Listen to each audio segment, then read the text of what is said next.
The bullet struck the stone inches from Pearl Remington's head, sending fragments into her cheek as she scrambled deeper into the narrow canyon. Blood trickled down her face, mixing with the dust and sweat that already streaked her skin. Her shoulder throbbed where the first bullet had grazed her, the torn fabric of her dress now soaked with crimson. She pressed her back against the cool rock and tried to steady her breathing, clutching her father's old Colt revolver with white knuckles. She went this way. A gruff voice called out, echoing through the ravine. "Find her before sundown or Jenkins will have our hides." Pearl closed her eyes for a brief moment. 3 days ago, she'd been the respectable daughter of a prominent banker in Salida, Colorado. Now she was a fugitive, running for her life after witnessing something she was never meant to see. Her father's murder had not been the robbery gone wrong that the papers reported. It had been a calculated execution by the very men who now hunted her through the wilderness outside town. She peered around the edge of the boulder, her vision blurring from exhaustion and pain. The landscape before her was a maze of scrub brush and rock formations, bathed in the harsh afternoon sun of summer 1876. If she could just make it to the old mining cabin her father had shown her years ago, she might find temporary sanctuary. But first, she had to lose the men on her trail. Pearl took a deep breath and pushed off from the rock, half running, half stumbling through the narrow passage. Each step sent fresh waves of pain through her wounded shoulder. The hem of her once fine dress caught on a thorny bush, and she yanked it free with a muffled cry. Behind her, voices grew more distant as she navigated the twisting paths between the rocky outcroppings. The land began to slope upward, and Pearl's legs burned with the effort of climbing. She was accustomed to town life, to boardwalks and carriages, not this desperate scramble across wild terrain. Her breathing came in ragged gasps, and black spots danced at the edges of her vision. She couldn't stop. Not now. As the sun began its descent toward the western mountains, Pearl finally spotted the weathered roof of the cabin. It was tucked against the hillside, half hidden by pine trees that provided blessed shade. With her last reserves of strength, she staggered toward it, praying that it would be empty. The door hung crookedly on rusty hinges, and Pearl pushed it open with her uninjured arm. The interior was dim and musty, with dust motes dancing in the faint shafts of light that filtered through cracks in the walls. It was small, just a single room with a stone fireplace, a rough-hewn table, and a narrow cot against one wall. But to Pearl, it was salvation. She collapsed onto the cot, the world spinning around her. The pain in her shoulder had progressed from sharp stabs to a constant, burning throb. Pearl knew she needed to clean the wound to stop the bleeding, but darkness was encroaching on her consciousness. She fought against it, forcing herself to stay awake long enough to drag the small table across the floor, jamming it against the door as a makeshift barricade. As her vision tunneled and consciousness slipped away, Pearl thought she heard the distant sound of hoofbeats. Caleb Jenkins reined in his stallion at the top of the ridge, surveying the landscape below with practiced eyes. 5 years of riding as a ranch hand had taught him to read the land like a book, and something about the scene before him didn't sit right. He adjusted his worn leather hat to better shield his eyes from the setting sun, and studied the terrain more carefully. There was a flash of movement near the old Mac Gregor mining cabin. He narrowed his gaze, spotting 3 men on horseback circling the area like vultures. Their movements were furtive, predatory. These weren't just travelers or prospectors. Caleb's hand instinctively moved to the Winchester rifle secured in his saddle holster. At 26, he'd seen enough trouble to know it by sight, and whatever was happening down there had the distinct look of men hunting someone. He guided his horse down the slope, staying within the tree line to avoid being spotted. As he drew closer, snippets of conversation drifted up to him on the evening breeze. "She's gotta be around here somewhere. Tracks lead this way." Jenkins wants her found by morning, says she's the only one who can identify us. Damn banker's daughter. Should have killed her when we had the chance. Caleb's jaw tightened. So they were hunting a banker's daughter. The news of Harold Remington's murder had reached even the isolated Diamond Creek Ranch where Caleb worked. Word in town was that it had been a robbery gone wrong, but these men's conversation painted a different picture entirely. The men continued their search, moving toward the eastern ridge. Caleb waited until they were out of sight before approaching the cabin. If the woman they sought had come this way, she might be inside injured or worse. He dismounted silently, tethering his horse to a pine tree, and approached the cabin with his rifle ready. The door showed signs of recent use, fresh scratches around the handle, disturbed dust on the threshold. Caleb tried the door and found it blocked from inside. "Hello," he called softly, not wanting to startle whoever might be within. "I'm not with those men. I'm here to help." No response came from inside. Caleb pressed his shoulder against the door and pushed, feeling resistance from whatever barricade had been erected. With steady pressure, he managed to create enough space to slip through. In the dim interior, his eyes took a moment to adjust. When they did, he saw her, a young woman collapsed on a cot against the far wall. Blood stained the shoulder of her torn dress, and dirt and scratches marked her face. Despite this, Caleb could see she was beautiful, with copper-colored hair falling in tangled waves around her pale face. He crossed to her quickly, setting his rifle aside to check her pulse. It fluttered beneath his fingers, weak but present. Her skin felt hot to the touch, early signs of fever. "Miss," he said, gently shaking her uninjured shoulder. "Can you hear me?" Her eyelids fluttered, revealing glimpses of green eyes clouded with pain and confusion. "Who?" she managed, trying to scramble away from him. "Easy now," Caleb said, his voice low and steady like he'd used to calm a spooked horse. "My name's Caleb Jameson. I work at Diamond Creek Ranch." "I'm not going to hurt you." The woman struggled to focus on his face. "They're looking for me," she whispered. "I know, I saw them, but they've moved east for now." He glanced at her wounded shoulder. "You're hurt. I need to tend to that wound before infection sets in." Fear flashed across her face. "They killed my father," she said, her voice breaking. "They'll kill me too if they find me." Caleb's expression hardened with resolve. "They won't find you, I promise you that." He looked around the sparse cabin. "What's your name?" "Pearl," she said after a moment's hesitation. "Pearl Remington." "All right, Miss Remington. I'm going to help you, but first I need to clean that wound." "Do you think you can stay awake a little longer?" Pearl nodded weakly, wincing as she tried to sit up. Caleb supported her back, noting how she trembled with exhaustion and pain. "I have some supplies in my saddlebag," he told her. "I'll be right back. Don't you worry." As Caleb returned to his horse, his mind raced with possibilities. The men hunting Pearl would likely return to search this area more thoroughly. The cabin wasn't safe for long. But in her condition, Pearl couldn't travel far, certainly not on horseback through rough country.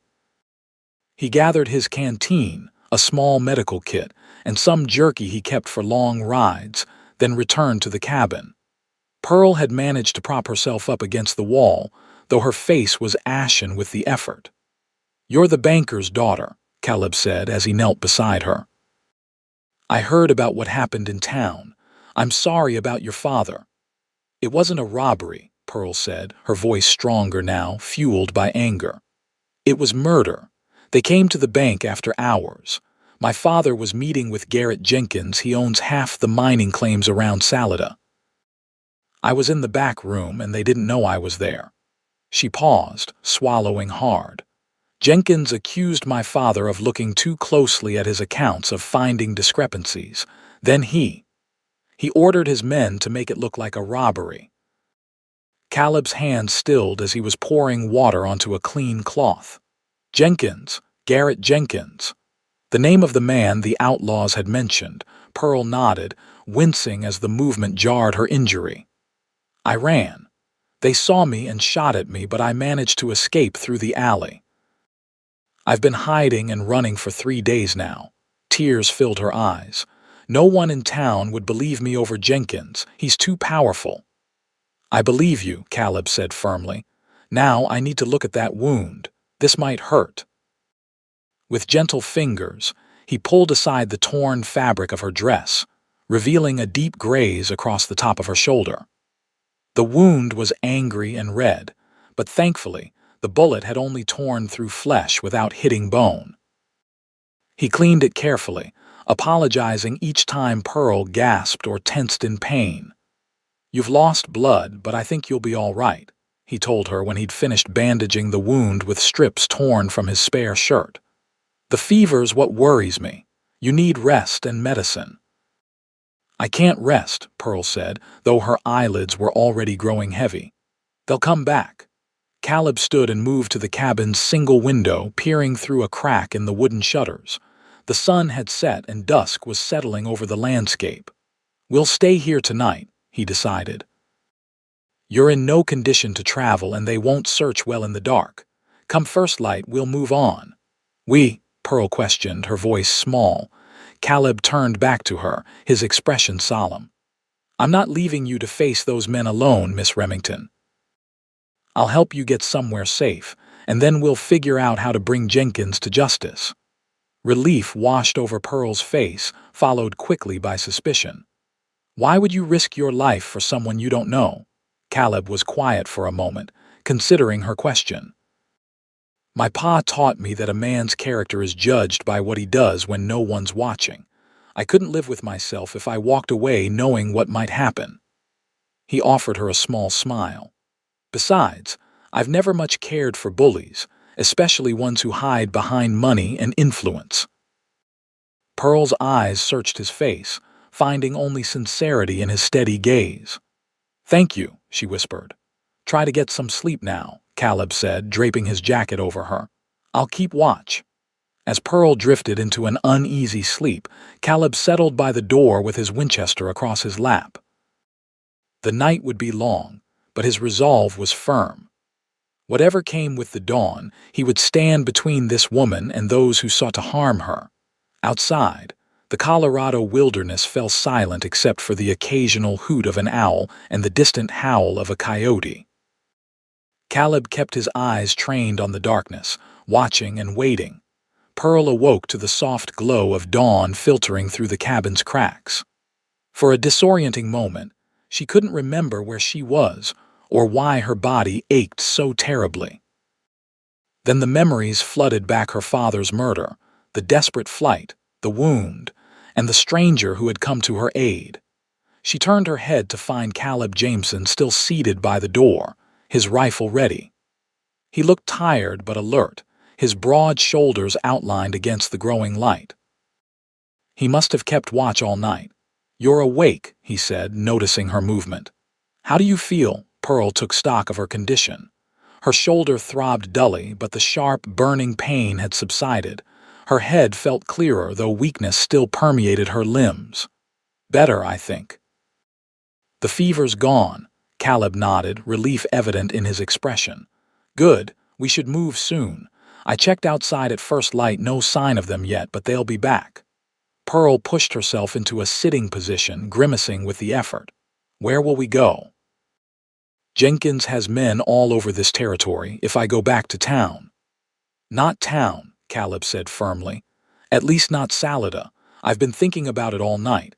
There's an old trapper's cabin about 10 miles north of here, deeper into the mountains. Few people know about it and it's well hidden. We can stay there while you recover your strength, then figure out our next move." As Pearl attempted to stand, her knees buckled. Caleb was at her side instantly, his strong arm supporting her waist. The sudden proximity sent an unexpected flutter through Pearl's chest.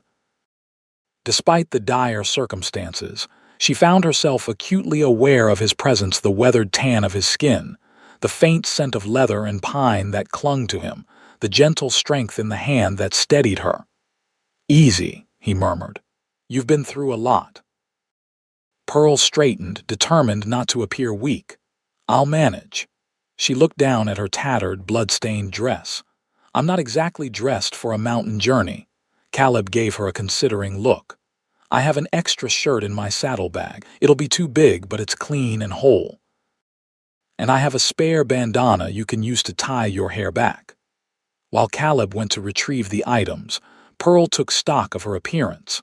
Her once fine dress was beyond salvation, torn and stained with blood and dirt. Her hair hung in tangled disarray around her face. She'd never been particularly vain, but the transformation from respectable banker's daughter to bedraggled fugitive was jarring. When Caleb returned with the promised items, he discreetly turned his back to allow Pearl privacy while she changed. The shirt was indeed too large, hanging nearly to her knees, but the sturdy cotton felt clean against her skin. She kept her dresses underskirt, tying Caleb's bandana around her waist to cinch the shirt. It wasn't proper attire for a lady, but propriety seemed a distant concern in her current situation. "I'm ready," she announced when she had finished. Caleb turned, his eyes widening slightly at her transformed appearance. Something unreadable flickered across his face before he nodded approvingly. "It'll be easier to ride in that," he said, "and less conspicuous from a distance." He helped her gather what few useful items they could find in the cabin: a dented tin cup, a small knife with a worn handle, a threadbare blanket. Every movement was executed with quiet efficiency, as though he was accustomed to preparing for quick departures. Outside, Pearl got her first clear look at Caleb's horse, a magnificent chestnut stallion with intelligent eyes and powerful haunches. The horse nickered softly as Caleb approached, nuzzling against his shoulder. "This is Rusty," Caleb said with obvious affection. "Best horse I've ever had. He's strong enough to carry us both, at least until we can find you a mount of your own." He helped Pearl onto the saddle first, then mounted behind her. The intimacy of the arrangement brought heat to Pearl's cheeks. In her previous life, sitting astride a horse with a man's arms around her would have been scandalously improper. Now, it was necessary for survival. Caleb kept Rusty at a steady trot, avoiding open spaces and staying within the cover of trees whenever possible. His body was a solid presence behind Pearl, warm and reassuring. Despite the persistent ache in her shoulder and the uncertain future ahead, Pearl found herself drawing comfort from his nearness. "Tell me about yourself, Mr. Jameson," she said after they had been riding for some time, the silence broken only by the rhythmic sound of hoofbeats. "You know my story, but I know very little about you." Caleb was quiet for a moment, as though unaccustomed to speaking about himself. "Not much to tell," he finally said. "I was born in Missouri. My family headed west when I was 10, looking for a better life. Pa was a farrier by trade, but he dreamed of having his own ranch someday." "Did he get it? His ranch?" Pearl asked. A shadow passed over Caleb's face. "No, he and Ma died of fever when I was 17. After that, I worked wherever I could find employment: cattle drives, ranch hands, even mining for a spell. Ended up at Diamond Creek Ranch 3 years ago, working for Old Man Thompson." Pearl heard the loss in his voice, recognizing it as kin to her own grief. "I'm sorry about your parents," she said softly. "It was a long time ago," Caleb replied, though his tone suggested the wound had never fully healed. "What about you? Besides being a banker's daughter, who is Pearl Remington?" Pearl considered the question. Who was she really? For 22 years, she had been defined primarily by her relationship to others: Harold Remington's daughter, a proper young lady of Salida society, the woman that ambitious young men courted because of her father's position. Now, with her father gone and her place in society likely forfeit, she would need to discover the answer anew.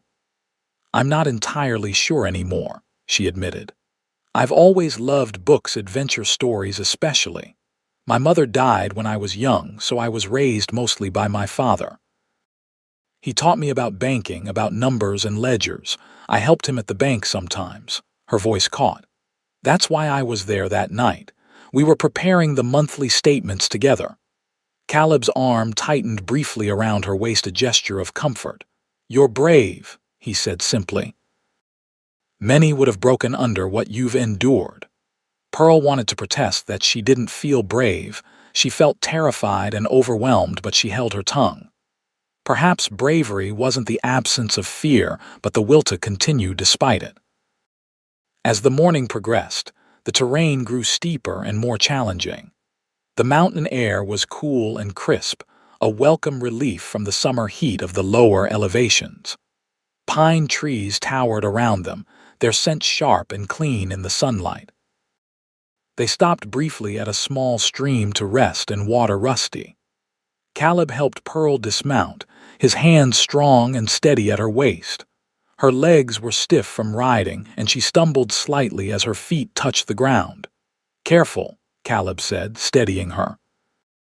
Their eyes met, and for a moment, something unspoken passed between them, a current of awareness that transcended their precarious circumstances. Pearl was the first to look away, moving to the stream's edge to splash cool water on her face. The refreshing shock helped clear her mind, bringing her back to the reality of their situation. She was a witness on the run, and Caleb was risking his life to protect her. Whatever she might feel stirring in her heart was a complication neither of them needed. They ate a sparse meal of jerky and wild berries Caleb found growing nearby. Pearl watched as he constantly scanned their surroundings, his body tense with vigilance. It struck her that she had placed an enormous burden on his shoulders, yet he had accepted it without hesitation. "Why did you really decide to help me?" she asked suddenly. "The truth, please. It can't just be because of what your father taught you." Caleb regarded her thoughtfully, taking his time before answering. "When I was 19, I witnessed a man being beaten by 3 others in a mining camp. I did nothing. Told myself it wasn't my business, that getting involved would only bring trouble." His jaw tightened. "They killed him, over a card game and $20. He met Pearl's gaze directly. I swore after that day that I would never again stand by while someone needed help. Not if I could do something about it." Pearl nodded, understanding dawning. "So it's about redemption." "Maybe in part," Caleb acknowledged, "but it's also about what's right. Jenkins and his men murdered your father and are hunting you to cover it up. That's wrong, plain and simple." As they prepared to continue their journey, a distant sound froze them both, the faint but unmistakable echo of men's voices, carried on the mountain breeze. "They're closer than I thought," Caleb muttered, quickly gathering their few belongings. "We need to move now."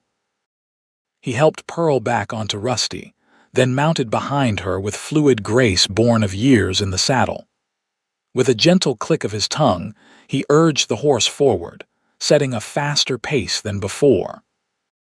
The voices behind them grew no louder, but Pearl couldn't shake the feeling that danger was closing in, step by inexorable step. She leaned back slightly against Caleb's chest, drawing strength from his unwavering presence as they rode deeper into the wilderness, away from all she had known and toward an uncertain future. The terrain grew increasingly rugged as they climbed higher into the mountains. Massive pine trees crowded the narrow trail, their branches casting dappled shadows across the forest floor. Rusty navigated the challenging path with sure-footed confidence, but even the strong stallion began to show signs of fatigue after hours of bearing their double weight up steep inclines. Pearl's shoulder throbbed with renewed intensity, each of Rusty's steps sending jolts of pain through her wound. She bit her lip to keep from crying out, not wanting to slow their progress or add to Caleb's concerns, but her resolve could only mask her suffering for so long. "You're trembling," Caleb said, his voice close to her ear. "We need to rest." "No," Pearl protested weakly. "They could still be following." "You'll be no good to either of us if you pass out and fall from this horse," Caleb replied firmly. There's a sheltered clearing ahead where we can stop briefly." True to his word, the trail soon opened to a small clearing nestled against a rocky outcropping. A natural overhang provided shelter, and dense vegetation on three sides offered concealment. Caleb dismounted first, then reached up to help Pearl down. As her feet touched the ground, her legs buckled beneath her. Caleb caught her before she fell, lifting her effortlessly in his arms. The sudden closeness made Pearl's breath catch. She was acutely aware of his heartbeat against her side, the strength in the arms that held her so carefully. "I'm sorry," she murmured, embarrassed by her weakness. "Don't apologize for being human, Miss Remington," Caleb said, carrying her to the sheltered area beneath the rock overhang. He set her down gently on a soft patch of pine needles. "You've endured more in the past few days than most people face in a lifetime." While Pearl rested, Caleb tended to Rusty, removing the saddle to give the horse a reprieve and allowing him to graze on the sparse mountain grass. He moved with quiet efficiency, always keeping Pearl within his sight and frequently scanning the surrounding forest for any sign of pursuit. "How much further to the trapper's cabin?" Pearl asked when he returned to her side. "Another few hours' ride," Caleb replied, kneeling to check her bandage. His fingers were gentle as they probed the edges of the wound. "The bleeding stopped, which is good, but you're running another fever." He reached for his canteen, helping Pearl drink. The water was cool and sweet, and she hadn't realized how parched she'd become until the first drop touched her lips. "Who owns this cabin we're headed to?" she asked after she'd drunk her fill. "An old trapper named Hank McKinney. He saved my life once when I got caught in a blizzard up here. Taught me mountain survival before he moved on to Oregon Territory 2 years ago." Caleb smiled slightly at the memory. "Said I was welcome to use the cabin whenever I needed." "I don't think this is what he had in mind, but I reckon he'd approve." The brief rest revived Pearl somewhat, and though pain still radiated from her wound, she felt steadier when they resumed their journey. The day wore on, the sun arcing across the clear blue Colorado sky. They encountered no one, which Pearl found both relieving and eerie. The vastness of the wilderness around them was a sharp contrast to the bustle of Salida, where she'd spent most of her life. "What will we do once we reach the cabin?" she asked, breaking a long silence. Caleb considered the question before responding. "First, get you properly healed. Then we need evidence against Jenkins. Your word alone won't be enough, not against a man with his influence." "The ledgers," Pearl said suddenly, remembering. "That's what they argued about." Father had found discrepancies in the mining company accounts. He kept separate notes in a red journal he always carried in his breast pocket. Would Jenkins have taken it? Pearl frowned, thinking back to that terrible night. "I don't think so. When I ran, they were. They were still standing over my father. The journal could still be at the bank or at our house." Caleb nodded thoughtfully. "That's something, at least. A direction to move in once you're stronger." The sun was beginning its descent toward the western peaks when Caleb finally pointed ahead. "There it is." Pearl followed his gesture and saw a small cabin nestled among a stand of tall pines. It was larger than the mining cabin where he'd found her, with a stone chimney and a small covered porch. It looked solid and well-maintained despite its obvious age. "It's not much," Caleb said, a hint of apology in his voice. "But it's sturdy, and McKinney built it to weather the harshest mountain winters. More importantly, it's virtually invisible from below. You can stand in the valley and look right at this hillside without spotting it." As they approached, Pearl noted other details: a small corral beside the cabin, a stack of firewood neatly covered to protect it from the elements, a narrow stream running nearby. It was a place built for self-sufficiency, far from the reach of civilization and its complications. Caleb dismounted first, scanning the area thoroughly before helping Pearl down. He kept a steadying hand at her elbow as they walked the short distance to the cabin door. A key hung from a nail hidden beneath the eave, and Caleb used it to unlock the door. McKinney believed in being prepared for visitors, he explained, ushering Pearl inside. The cabin's interior was simple but comfortable: a main room with a stone fireplace, a rough-hewn table with 2 chairs, shelves stocked with basic supplies, and 2 doorways leading to smaller rooms. Everything was covered in a fine layer of dust, but otherwise, the cabin looked ready for habitation.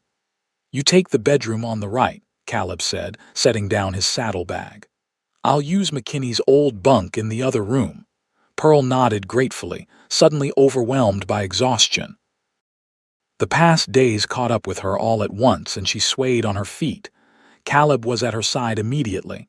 "Let's get you settled first. Everything else can wait." The small bedroom contained a narrow bed with a straw mattress, a chest for storage, and a window overlooking the forest. Caleb helped Pearl to the bed, his touch impersonal yet somehow still comforting. "I'll get a fire going and heat some water," he said. "There should be dried meat and beans in the storage cellar. Not exactly fine dining, but it'll keep our strength up." Pearl caught his hand as he turned to leave. "Thank you," she said, her voice thick with emotion.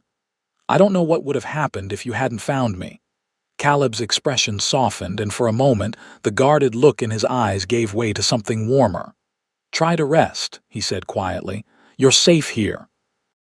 As he left the room, Pearl sank back onto the mattress, allowing her body to relax for the first time in days. The cabin's sturdy walls and Caleb's reassuring presence combined to create a sense of security she had thought forever lost after witnessing her father's murder. Outside the small window, the sun cast long shadows through the pines. Pearl watched the play of light until her eyelids grew heavy and sleep claimed her, carrying her away from pain and fear into blessed darkness. When Pearl awoke, the cabin was dark except for the warm glow of firelight seeping under her door. For a disorienting moment, she thought she was back in her bedroom in Salida, that the past days had been nothing but a terrible nightmare. Then the pain in her shoulder reasserted itself, and reality came flooding back. She sat up slowly, testing her strength. Her head felt clearer, though her body still ached from the long ride and her wound. Caleb had removed her boots and covered her with a quilt while she slept. The small act of kindness brought unexpected tears to her eyes. Pearl blinked them away and rose from the bed, finding her balance before moving to the door. When she opened it, the main room lay before her, illuminated by a crackling fire in the stone hearth. Caleb sat at the table, cleaning his Winchester rifle with methodical care.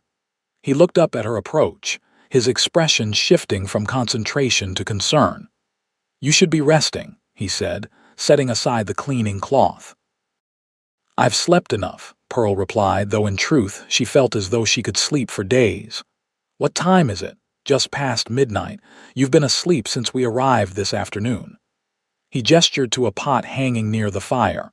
"There's stew if you're hungry, nothing fancy, but it's hot."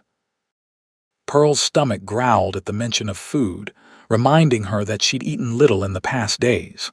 "Stew sounds wonderful." Caleb rose and dished a generous portion into a bowl, then pulled out a chair for her at the table. As Pearl sat and began to eat, she realized just how ravenous she was. The stew was simple beans, dried meat, and a few wild onions, but it tasted better than any fine dining she'd experienced in Salida. "This is good," she said between bites. "Where did you learn to cook?" A hint of a smile touched Caleb's lips. "When you live mostly on cattle drives and in bunkhouses, you either learn to cook or you eat poorly. I chose the former." Pearl studied him as she ate, seeing him properly for the first time since he'd found her. In the firelight, his features were striking: strong jaw covered in several days' worth of stubble, straight nose, eyes that seemed to shift between blue and gray depending on the light. He was handsome in a rugged, unpolished way that bore little resemblance to the carefully groomed young men who had courted her in Salida. Tell me more about Garrett Jenkins, Caleb said, breaking into her thoughts. What kind of man is he? Pearl set down her spoon, appetite diminishing at the mention of the man responsible for her father's death. He came to Salida about 5 years ago, made his fortune in silver mining, or so he claims. He owns the biggest house in town, donates to every charitable cause, attends church every Sunday. Her voice hardened. And he's utterly ruthless.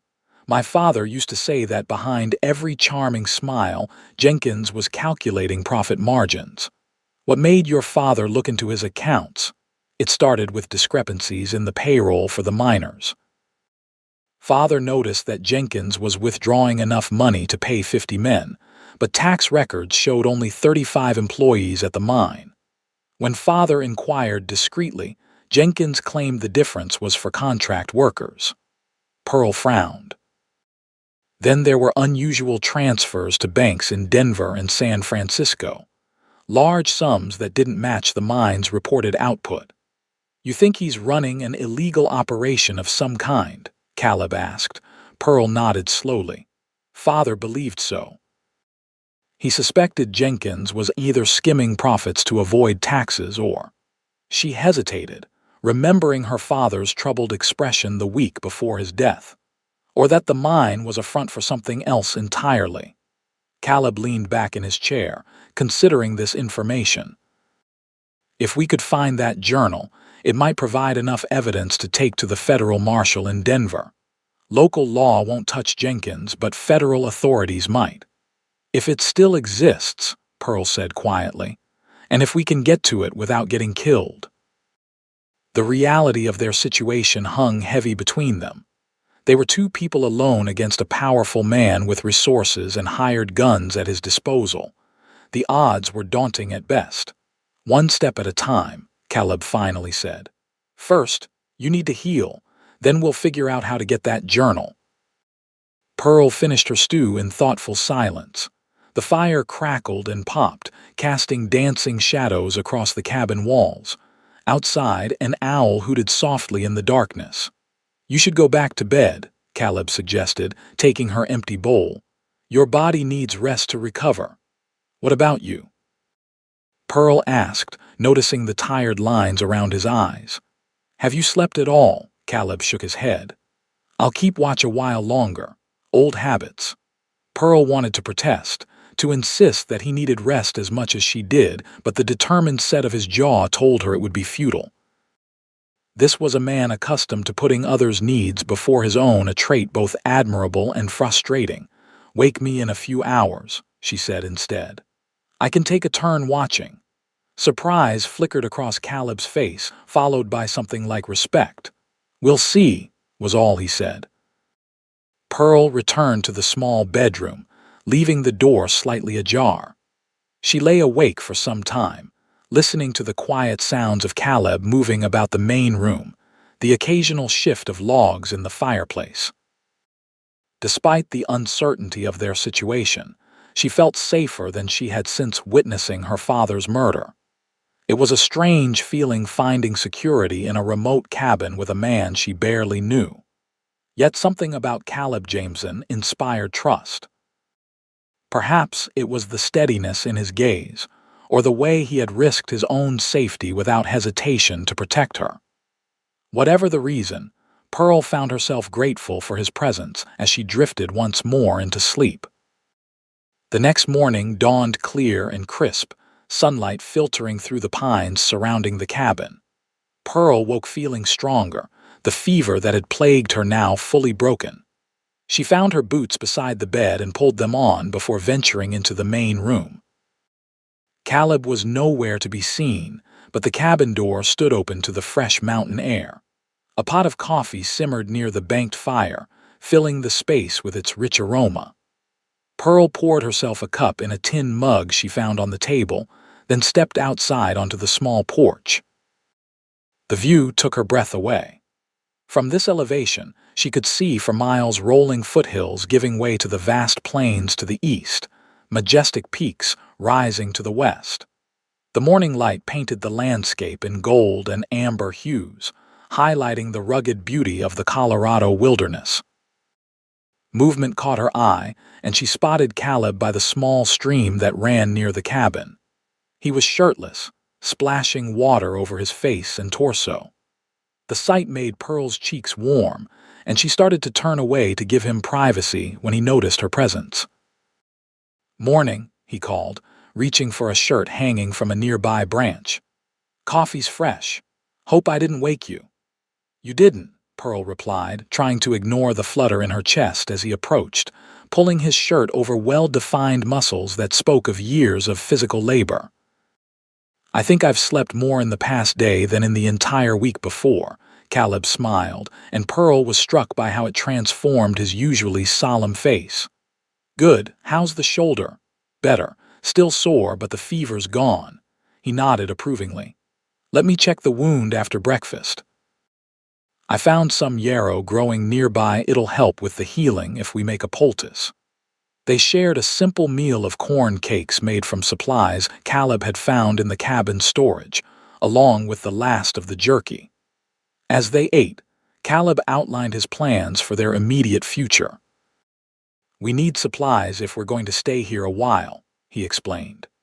"There's a small settlement about 10 miles west of here, not much more than a trading post and a few cabins. The man who runs it, Silas Montgomery, is trustworthy. I've done business with him before." "Won't it be dangerous to go into even a small settlement?" Pearl asked worriedly. "Jenkins might have spread word about me." "It's a risk," Caleb admitted. "But Silas isn't one to pay attention to outside affairs, and the place is remote enough that news travels slowly." "I can be there and back by nightfall," Pearl frowned. "I should come with you." "No," Caleb said firmly. "You're still recovering, and it's safer for you to remain here. The cabin is well hidden, and I'll show you how to secure it before I leave." Though she disliked the idea of being left alone, Pearl recognized the wisdom in his words. She was in no condition for another long ride, and her presence might indeed draw unwanted attention. After breakfast, Caleb checked her wound, his touch clinical yet gentle as he removed the old bandage. The angry red of the injury had faded somewhat, and the skin around it looked healthier. "It's healing well," he pronounced. "The bullet only grazed you, thankfully. Another inch and—" He left the sentence unfinished, but Pearl understood the implication. He applied a poultice of crushed yarrow leaves, securing it with a fresh bandage. The proximity was unsettling not because Pearl felt threatened, but because she found herself increasingly aware of him as a man rather than merely her protector. It was an inconvenient complication in an already complicated situation. Before departing for the trading post, Caleb showed Pearl the cabin's defenses, a heavy bar for the door, shutters that could be secured from inside, a trapdoor beneath the bearskin rug that led to a small root cellar where she could hide if necessary. "Take this," he said, placing his revolver on the table.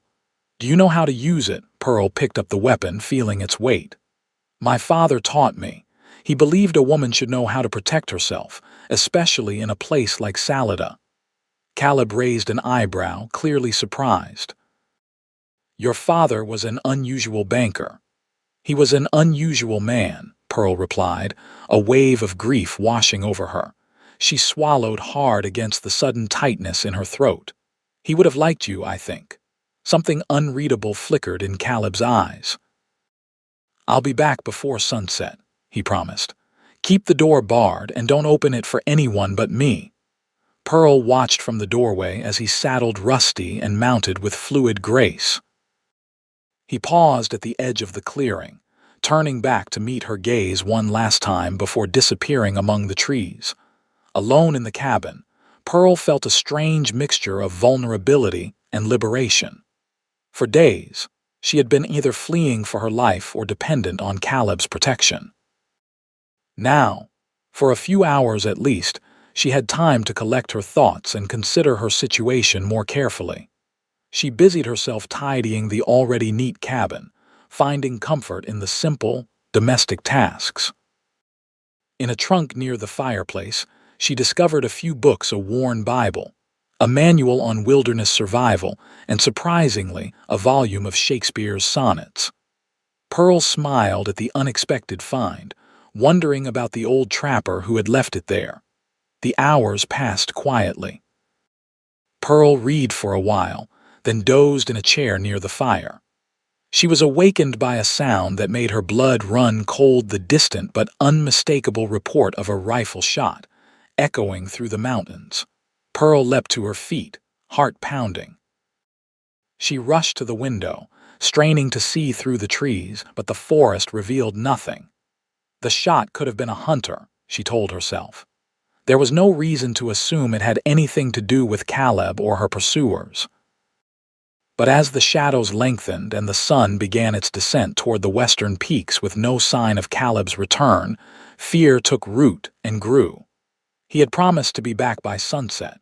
What if Jenkins's men had found him? What if he was injured or worse? Pearl paced the cabin, alternating between watching the trail through the window and listening for hoofbeats. The revolver Caleb had left her sat heavily in her hand. As darkness fell, she lit a lantern but kept it dim, not wanting to draw attention to the cabin should anyone be searching the area. When the sound of approaching hooves finally came, it was well past sunset. Pearl positioned herself beside the window, revolver ready, and peered cautiously through a crack in the shutters. Relief flooded through her as she recognized Rusty's distinctive gait and Caleb's broad-shouldered silhouette. But something was wrong.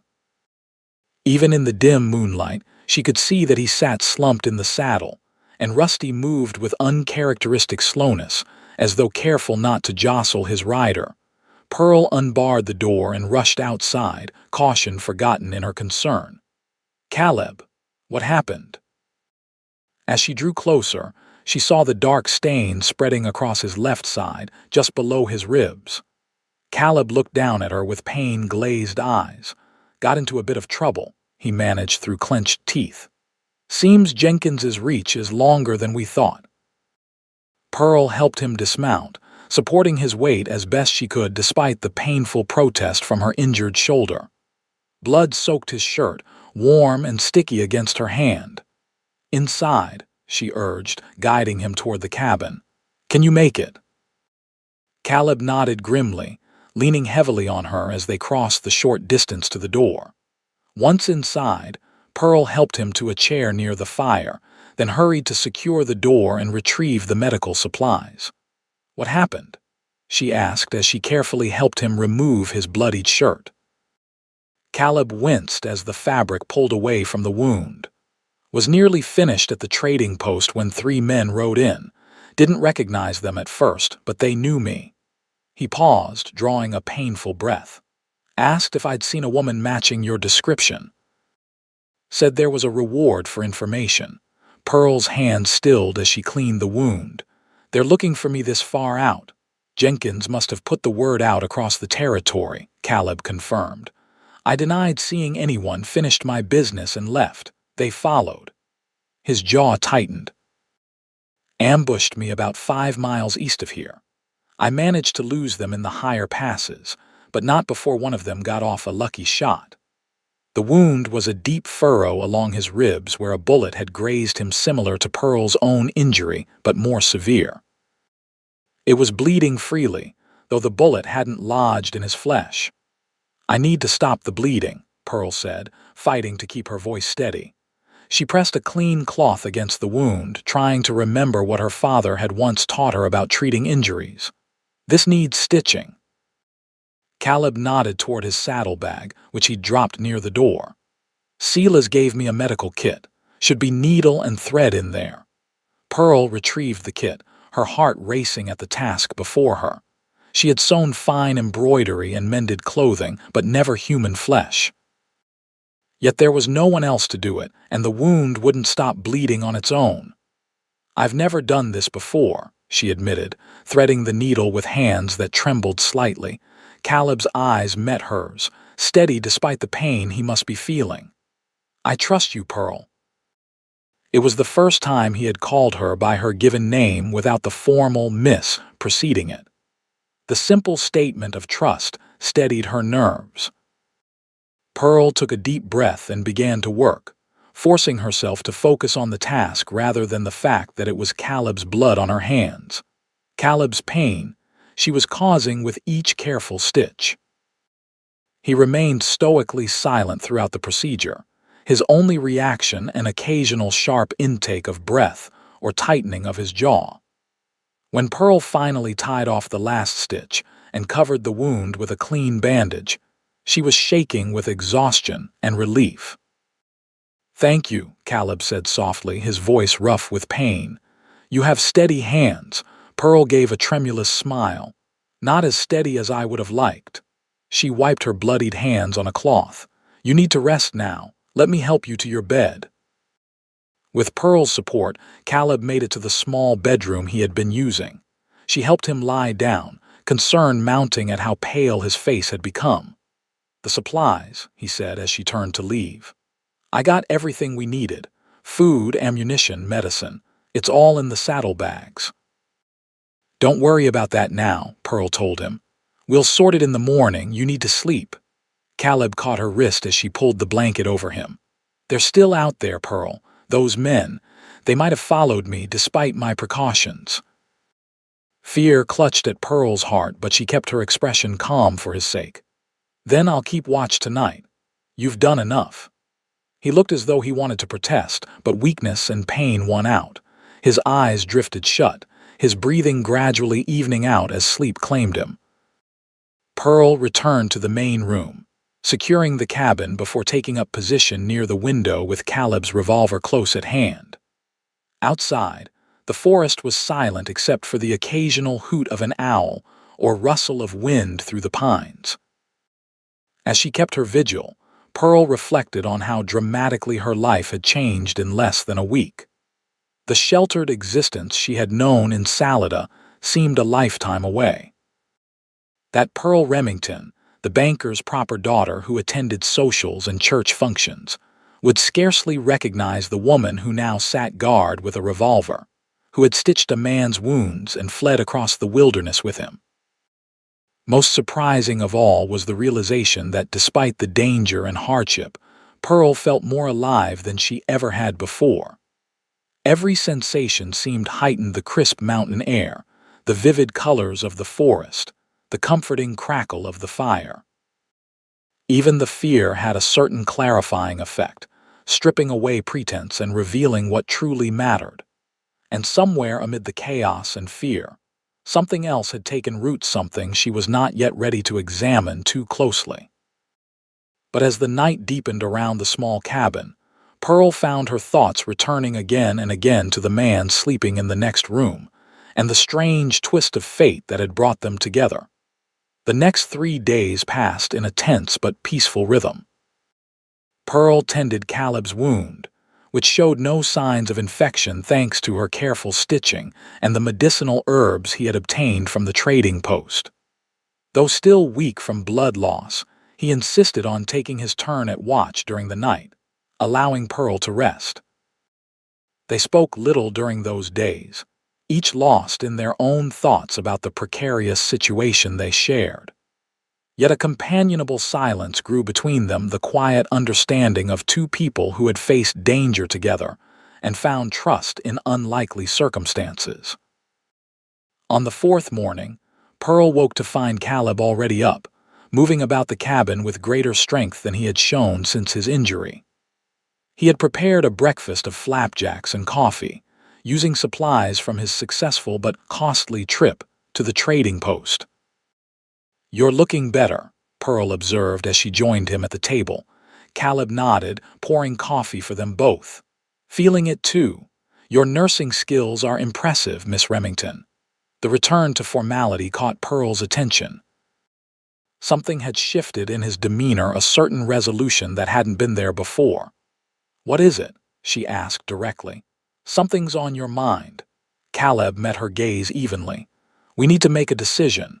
Those men at the trading post know I'm in the area. If they connect me to you, it won't take long for them to start searching these mountains more thoroughly." "You think we should leave?" Pearl said, understanding immediately. I think we need a plan beyond hiding, Caleb corrected. Jenkins won't stop looking for you. Not as long as you're the only witness to your father's murder. Pearl's appetite vanished. She pushed her plate away, considering their limited options. The journal is our only hope of proving what Jenkins did. Without it, it's just my word against his. Then we need to get that journal, Caleb said simply, as though suggesting nothing more dangerous than a trip to town for supplies. You can't be serious, Pearl protested. Going back to Salida would be suicide. Jenkins practically owns the town. Not Salida, Caleb agreed. But your father's journal has to be somewhere either at the bank or your home, if we could get someone trustworthy to look for it. Pearl frowned, thinking of the people she had known in Salida. Who among them could she trust with such a dangerous task? Most of her friends were the daughters of merchants or ranchers who did business with Jenkins. The bank employees were loyal to her father, but would they risk their livelihoods or their lives to help her now? Then a name came to her. Margaret Wilson, she said. She was our housekeeper for 15 years, more like family than a servant. If anyone would help us, it would be her. Caleb considered this. Could you get a message to her without alerting Jenkins or his men? Perhaps. She has a sister who lives in Denver. I could send a letter addressed to the sister but meant for Margaret. Pearl's mind raced with possibilities. Margaret knows every inch of our house. If the journal is there, she could find it. It's risky, Caleb cautioned, if the letter were intercepted. I could write it in a way that only Margaret would understand, Pearl insisted. Father and I used to play a game with coded messages when I was young. Margaret was often part of it. Caleb studied her for a long moment, seeming to weigh her determination against the danger of the plan. Finally, he nodded. All right, write your letter.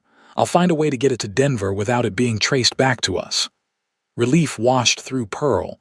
It wasn't much of a plan, but it was action, a step toward justice for her father rather than endless hiding. Thank you, she said quietly. Caleb's expression softened. Don't thank me yet. We're a long way from proving anything against Jenkins. They spent the morning drafting the letter. Pearl chose her words carefully, embedding instructions for Margaret within seemingly innocent inquiries about family matters and town gossip. The final result appeared to be nothing more than a letter from a niece to her aunt in Denver, mentioning that she was staying with friends in Colorado Springs for her health. Now we need to get this to Denver, Caleb said, examining the sealed envelope. I can't risk the trading post again so soon. Those men might still be watching it. What about the stagecoach route? Pearl suggested. There's a stop at Miller's Creek about 15 miles east of here. It's small just-away station for changing horses, but they would accept mail for the Denver coach. Caleb nodded thoughtfully. It could work. I'd need to be careful, avoid being recognized, but it's our best option. He glanced at Pearl, concern evident in his eyes. I don't like leaving you alone again so soon. I'll be fine, Pearl assured him, though the memory of his return from the trading post, wounded and bleeding, sent fear curling through her stomach. The cabin is well hidden, and I know how to use the revolver if necessary. Caleb didn't look convinced, but he recognized the necessity of their plan. I'll leave at dawn tomorrow, he decided. If I ride hard, I can reach Miller's Creek by midday, post the letter, and be back before dark. That evening, they prepared for Caleb's journey. Pearl packed a small bundle of food while Caleb cleaned and checked his weapons.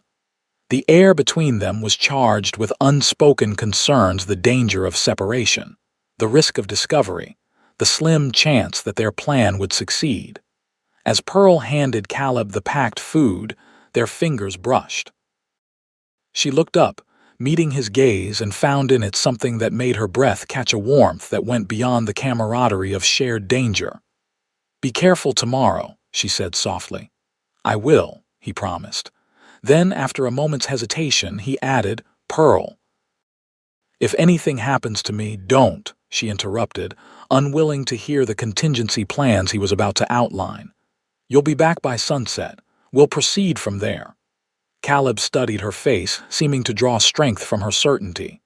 All right then, by sunset.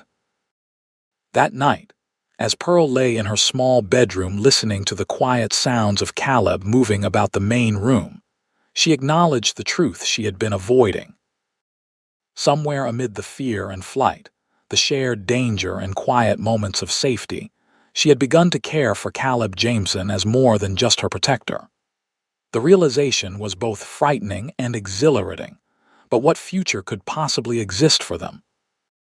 Even if they succeeded in exposing Jenkins, Pearl's life in Salida was destroyed.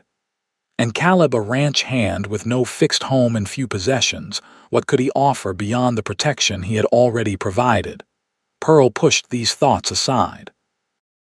Tomorrow would bring enough challenges without borrowing more from an uncertain future.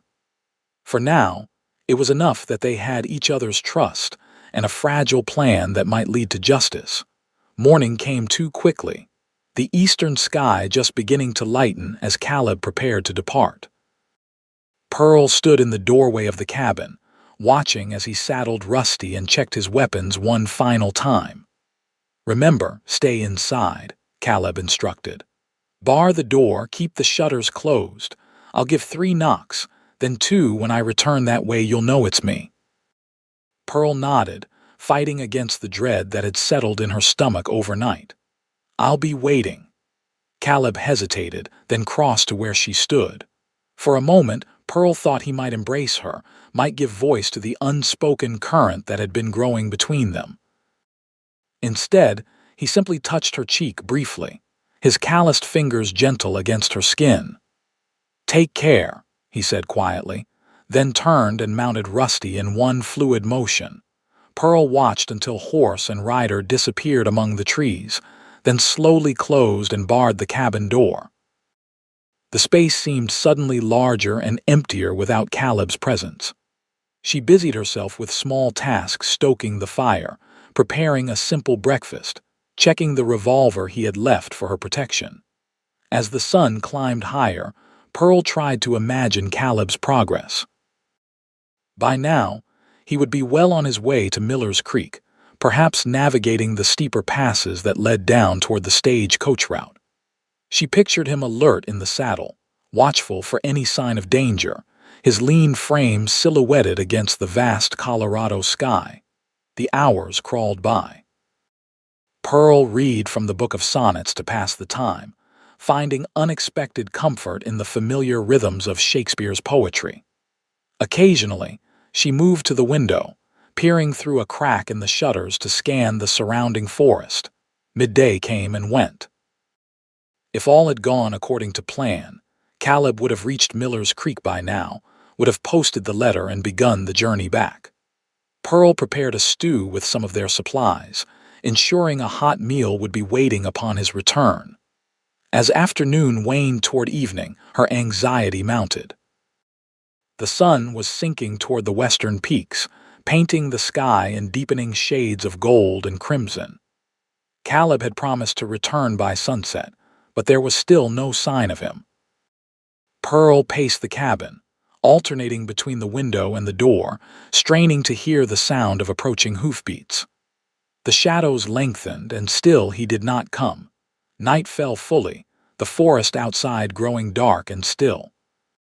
Pearl kept the fire burning, its light a beacon should Caleb be making his way back in the darkness. She tried to rationalize the delay. Perhaps the stagecoach had been late, or he had needed to take a longer route to avoid being followed. There could be a dozen innocent explanations for his absence. Yet as the hours passed, darker possibilities intruded. What if Jenkins's men had found him? What if he lay injured or dead somewhere between Miller's Creek and the cabin by midnight? Pearl had worn a path in the cabin floor with her pacing. Sleep was impossible, her mind conjuring increasingly terrible scenarios with each passing hour. She kept the revolver close, jumping at every nocturnal sound from the forest, the hoot of an owl, the rustle of wind through the pines, the distant howl of a wolf. Dawn broke with still no sign of Caleb. Pearl stood at the window, watching as the forest emerged from darkness into the gray light of early morning. Her eyes burned from lack of sleep, and her heart felt leaden in her chest. The sound, when it finally came, was so faint that Pearl thought she might have imagined it the distant but unmistakable rhythm of hoofbeats approaching from the east. She rushed to the door, revolver in hand, listening intently. Yes, there it was again, closer now. But something about the cadence was wrong. It wasn't the steady gait of a single horse that she had come to associate with Rusty. This was the sound of multiple mounts moving at an unhurried pace. Cold fear washed through Pearl as she realized the implications. Not Caleb returning, but riders searching the area, perhaps the very men who had ambushed him at the trading post, now following his trail to the cabin. Moving quickly but quietly, Pearl gathered essential supplies: the revolver and ammunition, a canteen of water, the small knife Caleb had left on the table, a bundle of jerky. She stuffed these into a small pack, then moved to the bearskin rug covering the trapdoor to the root cellar. The riders were close now, their voices carrying through the morning air though the words were indistinct. Pearl lifted the rug and pulled open the trapdoor, revealing a dark space below. She had just lowered herself into the cellar and pulled the trapdoor closed above her when she heard the unmistakable sound of horses entering the clearing outside the cabin. In the dim light filtering through the cracks of the floorboards, Pearl could make out the root cellar's contents: shelves of preserved foods, sacks of root vegetables, barrels that likely contained flour or grain. She pressed herself into the darkest corner, revolver clutched in hands that trembled despite her efforts to remain calm. Above, she heard the creak of footsteps on the cabin's porch, followed by a heavy pounding on the door. "Hello, the cabin," a gruff voice called. "Open up." Pearl held her breath, heart hammering so loudly she feared it might be heard through the floorboards. When no answer came from within the cabin, there was a murmured conversation, then the sound of the door being forced open. Boots thumped across the floor above her head. "Someone's been here recently," a different voice observed. "Fire's still warm." "Check the bedrooms," the first voice commanded. "Johnson, look outside, see if there are tracks leading away from here." Pearl could hear them moving through the cabin, opening doors, rummaging through the few possessions she and Caleb had left visible. A moment of panic seized her when footsteps paused directly above the trapdoor, but they moved on without discovering her hiding place. "Nothing here, Roy," a third voice reported, "but someone's definitely been staying here. 2 people, by the looks of it. Both bedrooms were used." "Has to be Jameson and that Remington woman," the one called Roy said. "Question is, where are they now? Found something?" Called a voice from outside. The cabin door banged open as the man called Johnson returned. "Horse tracks heading west, maybe a day old. Looks like just one rider, though." "Jameson," Roy concluded. "Probably went for supplies, leaving the woman here. But where is she now?" "Think she heard us coming and ran," Johnson suggested. "Maybe, or maybe she's still close by, hiding." There was a considering pause. "We'll search the area. She can't have gone far on foot, not in these mountains." Pearl pressed a hand over her mouth to stifle a sound of fear. They knew who she was, knew that Caleb had been harboring her, and they were hunting them both. The men continued to search the cabin, growing increasingly frustrated as they found no clear sign of her whereabouts. They overturned furniture, emptied cupboards, even ripped apart the bedding in both rooms. "Nothing," Roy finally said, his voice tight with anger. "She's not here." "What now?" Johnson asked. "We wait," came the decisive response. "Jameson will be back eventually. When he returns, we'll have them both." Pearl's blood ran cold at these words. They were setting a trap for Caleb. If he returned to the cabin, unaware of the danger, he would ride straight into an ambush. The men settled in to wait, their occasional conversation drifting down to Pearl's hiding place. From their words, she gleaned that they were indeed Jenkins's men, sent to silence the only witness to Harold Remington's murder.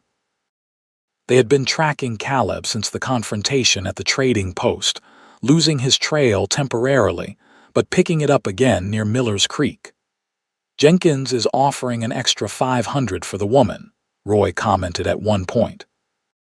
"Says it's important she doesn't talk to anyone about what she thinks she saw." "What about Jameson?" Johnson asked. "Him too. Can't have him spreading stories about Jenkins. Bad for business." Pearl leaned her head against the earthen wall of the cellar, despair threatening to overwhelm her. These men intended to kill both her and Caleb on Jenkins's orders, and unless she found a way to warn him, Caleb would walk into their trap unaware. But how could she possibly get past 3 armed men and escape into the wilderness? Even if she managed it, how would she find Caleb in the vast expanse of the Colorado mountains? As the day wore on, Pearl remained hidden in the root cellar, scarcely daring to move for fear of making a sound that might alert the men above. Her limbs grew cramped and stiff, but terror kept her motionless. The only advantage she had was that they didn't know about the cellar, didn't know she was directly beneath their feet. Through cracks in the floorboards, Pearl could see shifting patterns of light as the sun traversed the sky. The men grew restless as hours passed with no sign of Caleb's return. They took turns patrolling outside, always leaving at least one man in the cabin. "He should have been back by now," Johnson said as afternoon deepened toward evening. "Maybe he's not coming back." "He'll come," Roy insisted. "His things are still here, and he won't leave the woman." The certainty in Roy's voice struck Pearl with a sudden, painful insight. He was right. Caleb would come back for her, walking straight into danger because he wouldn't abandon her. The knowledge was both comforting and devastating. As Pearl sat in the darkness, weighing impossible options, fate intervened in an unexpected form. A distant rumble of thunder rolled across the mountains, followed by another, closer one. The men above fell silent, listening. "Storm's coming," Johnson observed. "Big one by the sound of it." "Damn," Roy muttered. "If it hits before Jameson returns, it'll wash out any tracks. We might miss him entirely." Pearl's heart quickened. A storm might provide the distraction she needed: cover for noise, reduced visibility, a chance to slip away unnoticed. It was a desperate hope, but the only one she had. The storm approached with the dramatic swiftness common to mountain weather. Wind began to howl around the cabin, rattling the shutters and moaning through the eaves. The first heavy drops of rain struck the roof like pebbles, quickly building to a steady downpour. Above, the men argued about their position. "If he's out in this, he might hole up somewhere until it passes," one suggested. "We could be waiting all night." "We stick to the plan," Roy insisted. 2 men inside, one watching from the trees. "Rotate every 2 hours." Lightning flashed, illuminating the root cellar through the floorboard cracks. Thunder followed almost immediately, directly overhead. The storm was at its peak, wild and violent, nature's fury unleashed upon the mountains. It was now or never. If Pearl waited until the storm passed, she would lose whatever slim advantage it provided. Drawing a deep breath, she moved from her corner, careful to avoid the areas where men stood above. The trapdoor was located beneath the bearskin rug, in the main room currently occupied by at least 2 of Jenkins's men. Pearl had to time her move perfectly, waiting for a moment when their attention was directed elsewhere, and when thunder could mask the sound of the trapdoor opening. She positioned herself beneath the entrance, revolver tucked into the waistband of her skirt, and waited. The opportunity came during a particularly violent thunderclap. One of the men exclaimed about nearly being blinded by lightning through the window, drawing the other's attention. In that moment, Pearl pushed up on the trapdoor with all her strength, causing the rug above to shift. No one noticed. The men were at the window, their backs to her. Pearl lifted the trapdoor just enough to slide through, then lowered it silently behind her. She found herself crouched beside an overturned chair, the bearskin rug partially concealing her presence. Heart pounding, she surveyed the cabin. Two men stood at the window, watching the storm. The third was presumably outside, sheltering somewhere with a view of the clearing. Pearl needed to reach the door without being seen, then somehow make her way through the storm to find Caleb before he returned to the trap.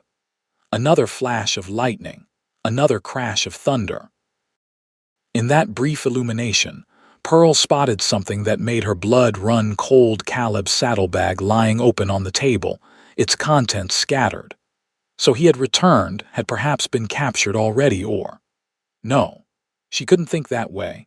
She had to believe he was still alive, still free. The men turned from the window and Pearl pressed herself lower behind the chair. They hadn't seen her yet, but discovery seemed inevitable in the small confines of the cabin. "This is a waste of time," Johnson complained. "We should be searching the area, not sitting here waiting." "In this." Roy gestured toward the window where rain lashed against the glass. "You'd get lost within 100 yards. No, we wait. When the storm passes, if Jameson hasn't shown, we'll track him." They moved toward the table, dangerously close to Pearl's hiding place. She held her breath, every muscle tense with the effort to remain absolutely still. Then, miracle of miracles, a new sound penetrated the storm's fury. 3 distinct knocks on the cabin door, followed by 2 more. The signal Caleb had arranged with Pearl. The men froze, exchanging triumphant glances. "That'll be him now," Roy said softly, drawing his revolver. "Johnson, get behind the door. Williams, stay back but keep your gun ready." Pearl's mind raced. Caleb was alive but moments away from walking into a trap. She had only seconds to act. Drawing the revolver from her waistband, she rose from her hiding place. "Drop your weapons," she commanded, her voice remarkably steady despite the fear coursing through her. The men whirled, faces registering shock at her sudden appearance. For a heartbeat, no one moved. Then Roy's expression shifted to a calculating smile. Well, he drawled. "Looks like we won't need to wait for Jameson after all. The banker's daughter has decided to join us." "I said drop your weapons," Pearl repeated, aiming the revolver at Roy's chest. Her hand was rock steady, her father's voice echoing in her memory, "Never point a gun unless you're prepared to use it, Pearl." "You won't shoot," Roy said confidently, taking a step toward her. "A society girl like you doesn't have the stomach for it." The door rattled with another knock. Caleb, growing impatient or worried. Pearl knew she had only moments before he would try to enter and walk straight into the ambush. "I'm my father's daughter," Pearl said, steel in her voice. "And I've already lost everything except my life. Don't test how far I'll go to keep it." Something in her tone or expression must have convinced Roy. His smile faltered. But instead of dropping his weapon, he raised it with lightning speed, aiming directly at Pearl. She fired first. The report of the revolver was deafening in the confined space of the cabin. Roy staggered backward, a look of profound surprise crossing his face as red blossomed on his shirt front. He crumpled to the floor, his own gun discharging harmlessly into the ceiling as he fell. The other 2 men reacted instantly. Johnson lunged for Pearl while Williams brought his gun to bear. Pearl dodged Johnson's grab, backing toward the door as she swung the revolver toward Williams. Before she could fire again, the cabin door burst open. Caleb stood framed in the doorway, rain-drenched and wild-eyed, his own weapon raised. He took in the scene in an instant. Roy sprawled on the floor, Johnson and Williams closing in on Pearl. "Pearl, down," he shouted. She dropped to her knees as Caleb fired twice in rapid succession. Johnson fell with a cry of pain, clutching his shoulder. Williams managed to return fire, his bullet splintering the doorframe inches from Caleb's head. In the chaos that followed, Pearl scrambled toward Caleb, staying low as bullets flew above her. When she reached him, he pulled her roughly behind him, shielding her with his body as he exchanged fire with Williams. It ended quickly. Williams, realizing he was outmatched with his companions down, threw his weapon aside and raised his hands in surrender. "Don't shoot," he pleaded. "I'm done." Caleb kept his revolver trained on Williams as he asked Pearl urgently, "Are you hurt?" "No," she managed, though she was shaking violently now that the immediate danger had passed. "I thought they'd captured you or worse." "I had to detour around a militia patrol," Caleb explained quickly, his eyes never leaving Williams. "It put me behind schedule when I saw strange horses outside." His voice tightened. "I thought I'd lost you." Pearl touched his arm, a silent reassurance that she was safe. Then, remembering the third man who should have been outside, she warned, "There's another one watching from the trees." Caleb nodded grimly. "Not anymore. I found him when I approached the cabin. He won't be reporting back to Jenkins." The implication hung in the air for a moment. Then Caleb addressed Williams, his voice hard. "On the floor, face down, hands behind your head." Williams complied, clearly terrified. Caleb quickly bound his hands with a length of rope, then checked Roy and Johnson. Roy was dead, his unseeing eyes fixed on the cabin ceiling. Johnson was alive but unconscious, blood seeping from the wound in his shoulder. "We need to bind his wound," Pearl said, looking at Johnson. Despite everything, she couldn't bring herself to wish death on the injured man. Caleb nodded, retrieving the medical supplies they had used for their own injuries. As he worked to stop Johnson's bleeding, he asked Pearl, "How did you end up in this situation? I thought you would be hidden in the root cellar." "I was," Pearl explained, still trembling with reaction. "All day.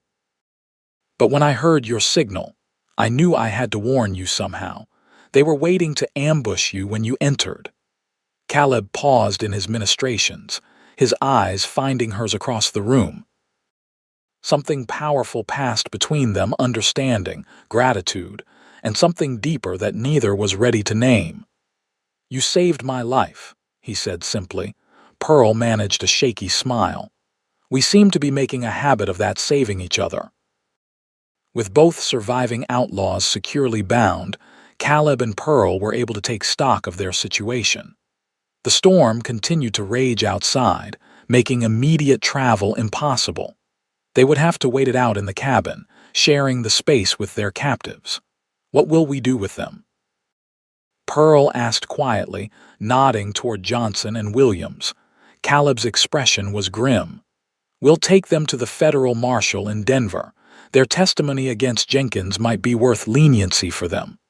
"You think they'll talk?" "With the right incentives, yes." Caleb looked at the men with hard eyes.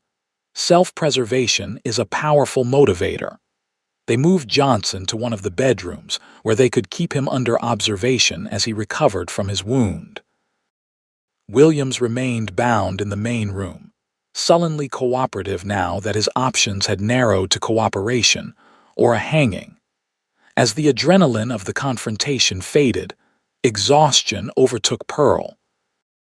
She sank into a chair near the fire, suddenly aware that she had been awake for well over 24 hours, most of that time spent in the cramped confines of the root cellar. Caleb brought her a cup of coffee, kneeling beside her chair. "You should rest," he said gently. "I'll keep watch." Pearl shook her head. "Not yet. Tell me what happened at Miller's Creek. Did you get the letter posted?" "I did," Caleb confirmed. "It's on its way to Denver on the morning stage. But I was seen by someone who recognized me from the trading post. That's how they found my trail back here." Pearl nodded wearily. "They knew who I was. They knew you were helping me." "Jenkins is casting a wide net," Caleb said grimly. "But he's made a mistake now. Sending hired guns after us is one thing, evidence of his guilt is another." Pearl's eyes drifted to Roy's body, now covered with a blanket in the corner of the room. "I killed him," she said softly, the reality of it finally sinking in. I didn't think I could." Caleb covered her hand with his own. "You did what you had to do. He would have killed you without hesitation." I know, Pearl whispered. That doesn't make it easier. They sat in silence for a time, the storm's fury gradually subsiding to a steady rainfall. Pearl felt herself drifting toward sleep, her head growing heavy on her shoulders. Come, Caleb said, helping her to her feet. You need to sleep. I'll wake you if anything changes. Too exhausted to protest, Pearl allowed him to guide her to the bedroom that had been hers since they arrived at the cabin. As she sank onto the narrow bed, Caleb lingered in the doorway, watching her with an expression she was too tired to interpret. Caleb, she said, fighting to keep her eyes open. Thank you for coming back, for everything. His smile was gentle, warming his usually solemn features. Rest now, Pearl. We'll figure out our next steps in the morning. As sleep claimed her, Pearl's last conscious thought was that despite the danger, despite the uncertain future, she was exactly where she needed to be. The storm passed during the night, leaving behind a washed, clean world of glistening pine needles and clear mountain air. Pearl awoke to sunlight streaming through the cabin window and the distant call of a blue jay. For a moment, disorientation clouded her mind, the events of the previous day seeming more like a terrible dream than reality. But the sounds from the main room confirmed the truth, low voices in conversation, the occasional clink of metal against metal, footsteps moving across the wooden floor. Pearl rose and dressed quickly, splashing water on her face from the basin Caleb had thoughtfully placed near her bed. When she emerged from the bedroom, she found Caleb at the table with Williams, speaking in low, intense tones. Johnson was awake as well, propped against the wall with his hands bound before him, his wounded shoulder bandaged. Both men fell silent as Pearl appeared. Good morning, Caleb said, rising from his chair. There were shadows beneath his eyes, evidence that he had kept watch through the night. How are you feeling? Better, Pearl replied, though in truth she felt hollowed out as if the events of the previous day had carved something essential from her. Her gaze drifted to the corner where Roy's body had been, finding it empty. Where? Took care of it at dawn, Caleb said quietly, understanding her unasked question. Proper burial away from the cabin. Pearl nodded, grateful for his sensitivity. She couldn't have borne seeing the man she had killed, being constantly reminded of that terrible moment when the revolver bucked in her hand, and a life ended at her command. I've been talking with Williams, Caleb continued, gesturing toward the sullen man at the table. He's ready to cooperate in exchange for leniency. Williams looked up, his face haggard with fear and resignation. Jenkins will kill me if he finds out I talked. I want protection. Tell the marshal what you know, testify if needed, and I'll make sure you get it, Caleb promised. Johnson, too, if he cooperates. The injured man glared from his position against the wall but said nothing. What did he tell you? Pearl asked, accepting the cup of coffee Caleb poured for her. Enough to confirm what you suspected, Caleb replied grimly. Jenkins has been using the silver mine as a front. The real money comes from robbing stage coaches and payroll shipments across 3 counties. He uses the mine to launder the stolen money, making it appear legitimate. That's what Father discovered, Pearl said, understanding dawning. The discrepancies in the accounts, they weren't just bookkeeping errors or tax evasion. They were evidence of something much bigger. Williams nodded reluctantly. Your pa was getting too close. Jenkins couldn't risk him going to the authorities. He thought with Remington dead and made to look like a robbery gone wrong, any investigation would die with him. But I was there, Pearl said softly. I saw everything. That's why he's been hunting you so hard, Williams confirmed. You're the only one who can connect him directly to the murder. Caleb's expression was thoughtful. With Williams's testimony and Johnson's, plus your eyewitness account, we might have enough to convince the federal marshal to investigate Jenkins. But your father's journal would seal it. If Margaret can find it, Pearl reminded him. The letter they had sent was their only hope of recovering the crucial evidence. We need to get to Denver, Caleb decided. It's safer than staying here, and we can meet with the federal marshal directly. Williams and Johnson will come with us as proof of our claims. The journey would be challenging. 4 people, 2 of them prisoners, traveling through rough country with limited supplies. But Pearl recognized the necessity of Caleb's plan. The cabin was compromised now, and Jenkins would certainly send more men when his first group failed to return. They spent the day preparing for departure. Caleb fashioned a travois that could be pulled behind Rusty to transport Johnson, whose wound made riding impossible. They gathered what supplies remained and packed them efficiently. Williams, realizing that his best chance for survival lay in cooperation, offered no resistance as they prepared him for travel. As evening approached, they made a final check of their preparations. They would leave at first light, hoping to cover significant ground before the heat of the day made travel difficult for the injured Johnson. "Try to get some sleep," Caleb advised Pearl as darkness fell. "Tomorrow will be demanding, but sleep proved elusive." Pearl lay awake in her small bedroom, listening to the night sounds of the forest and the occasional murmur of voices from the main room, where Caleb kept watch over their prisoners. Her mind raced with thoughts of the journey ahead, of what awaited them in Denver, of whether Margaret would find the journal and understand Pearl's coded instructions. And beneath these practical concerns ran a deeper current of uncertainty. What would become of her relationship with Caleb once this ordeal was over? If they succeeded in bringing Jenkins to justice, what then? Would they simply part ways, returning to their separate lives? The thought brought an unexpected ache to Pearl's chest. In the short time since Caleb had found her wounded and hiding, he had become more than just her protector. He had become essential to her in ways she was only beginning to understand. Unable to find rest, Pearl rose and moved quietly to the main room. Johnson was asleep in the corner, his breathing labored but steady. Williams dozed fitfully, bound securely to prevent escape. Caleb sat at the table, a cup of coffee cooling before him as he cleaned his revolver by the dim light of a single lamp. He looked up as Pearl entered, concern crossing his features. "Can't sleep," she shook her head, taking the chair opposite him. "Too much thinking."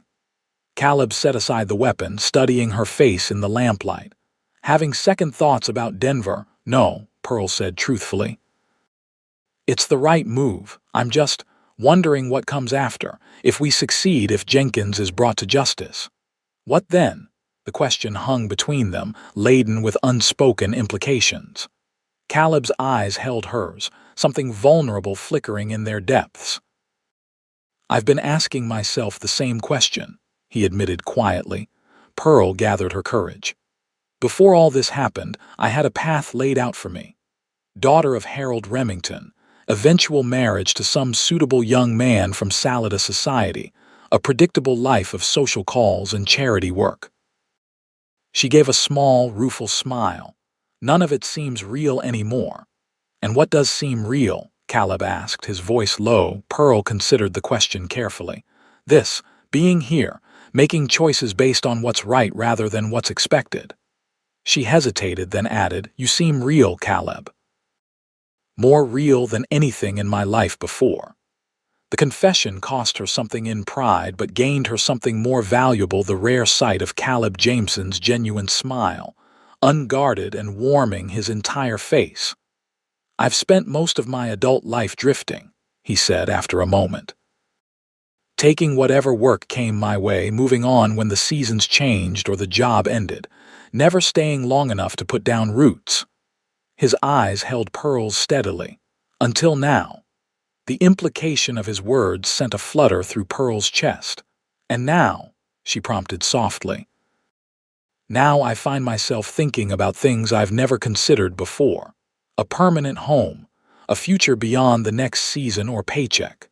Caleb's voice grew hesitant, uncharacteristically uncertain. "A shared life, perhaps, if that's something you might want." Pearl's breath caught at the tentative offer contained in his words. It was perhaps the most unconventional courting speech ever delivered in a remote cabin, with two prisoners sleeping nearby, on the eve of a dangerous journey. Yet it felt entirely fitting for the unusual circumstances that had brought them together. "I think," she said carefully, "that when this is over, we should explore what that might look like. A shared life." Relief and something warmer flickered across Caleb's face. He reached across the table, his hand covering hers. The touch was simple, yet it contained a promise that words alone could not convey. They sat together in companionable silence until the first hints of dawn appeared at the cabin windows. Whatever the journey ahead might bring, they would face it not as protector and protected, but as partners bound by something deeper than circumstance. As the first golden rays of sunlight crested the eastern mountains, they gathered their few possessions and their prisoners, leaving behind the cabin that had been both refuge and battleground. The path ahead was uncertain, but for the first time since witnessing her father's murder, Pearl felt the stirring of hope for the future. The journey to Denver was arduous but uneventful. They traveled by day and camped by night, avoiding settlements and keeping to less traveled routes where possible. Johnson's condition improved gradually, though he remained sullen and uncommunicative. Williams, by contrast, became increasingly talkative as they neared civilization, eager to share details of Jenkins's operation in hopes of securing leniency. On the fifth day, they crested a rise and saw Denver spread below them, a bustling frontier city of wooden buildings and wide streets, dominated by the imposing structure of the territorial courthouse. After the isolation of the mountains, the sight of so much human activity was almost overwhelming. "We should proceed carefully," Caleb advised as they paused to survey the city. Jenkins might have contacts here as well. They entered Denver as inconspicuously as possible, though a man leading a horse pulling a travois with a wounded prisoner inevitably drew some attention. Caleb guided them directly to the federal marshal's office near the courthouse, bypassing the local sheriff, whom he didn't trust to be free of Jenkins's influence. Marshal Robert Thornton was a square-built man with iron-gray hair and eyes that had seen too much frontier justice to be easily impressed. He listened to their story with minimal interruption, his expression giving away nothing until Pearl described witnessing her father's murder. "Jenkins, you say?" Thornton rubbed his jaw thoughtfully. "I've heard rumors about his operations for years, but never had enough evidence to move on him." He gestured toward Williams and Johnson, "And these two are willing to testify." "In exchange for protection and reduced sentences," Caleb confirmed. "They can provide details on the stagecoach robberies, the money laundering through the mine, and Jenkins's other illegal operations." Thornton considered this, then nodded decisively. "I'll take their statements immediately and hold them in protective custody. As for you, Miss Remington," he studied Pearl with something like respect, "your testimony will be crucial if we're to convict Jenkins of murder." "I understand," Pearl said steadily. "I'm prepared to do whatever is necessary to see justice done for my father." "Good." Thornton rose from behind his desk. "For now, I suggest you find lodging somewhere discreet. If Jenkins has eyes in Denver, I don't want him learning you're here until we're ready to move against him." Caleb nodded in agreement. "We sent a letter to Pearl's former housekeeper in Salida, asking her to search for evidence that might further implicate Jenkins. If she found anything, she was instructed to send it to her sister's address here in Denver." "Alice Wilson on Larimer Street," Pearl supplied. "We should check there as soon as possible." Thornton dispatched deputies to secure Williams and Johnson, then provided Caleb and Pearl with directions to a small boarding house run by a widow he trusted. "Mrs. Hollister is discreet and doesn't ask questions," he assured them. "You'll be safe there while we prepare our case against Jenkins." After the wildness of the mountains and the primitive conditions of the trapper's cabin, the simple comforts of Mrs. Hollister's boarding house seemed like unimaginable luxury to Pearl. A real bed with clean linens, hot water for bathing, meals served on proper dishes, these everyday amenities had become precious through their absence. "I've arranged for proper clothing to be delivered," Caleb told Pearl after they had settled into their separate rooms. "Nothing fancy, but better suited to town than what we've been wearing." Pearl looked down at her makeshift attire, Caleb's oversized shirt belted over her tattered underskirt, and managed a small laugh. "I must look a fright. What will Mrs. Hollister think?" "That you're brave," Caleb said simply, "and that you've endured more than most could withstand." His unwavering faith in her strength continued to surprise Pearl. In Salida, she had been seen primarily as Harold Remington's daughter, a social ornament, whose worth was measured by her manners and marriageability. Caleb saw her differently, as a partner worthy of respect, capable of courage and resilience. The following morning, dressed in the modest but clean clothing Caleb had procured, they made their way to Alice Wilson's home on Larimer Street. Pearl's heart raced with anticipation and anxiety. If Margaret had found her father's journal and understood Pearl's coded message, they might finally have the evidence needed to bring Jenkins to justice. Alice Wilson proved to be a stout, practical woman with Margaret's same direct manner. "You must be Pearl," she said without preamble when she opened the door. "Margaret said you might come. I have something for you." She led them into a neat parlor and retrieved a package wrapped in brown paper.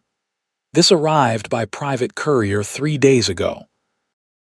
Margaret paid extra to ensure it wouldn't be inspected along the way. Pearl accepted the package with trembling hands. It was heavy, approximately the size of a ledger book. She carefully unwrapped it, revealing a familiar red leather journal with her father's initials embossed on the cover. "She found it," Pearl breathed, running her fingers over the smooth leather. "Just where I thought it might be." Caleb leaned closer, his presence reassuring at her shoulder. "Is there a message from Margaret?" Alice nodded, producing a folded letter from her apron pocket. "She said to give you this as well, said it would explain everything." Pearl unfolded the letter, recognizing Margaret's neat, precise handwriting. "My dear Pearl, I pray this finds you safe.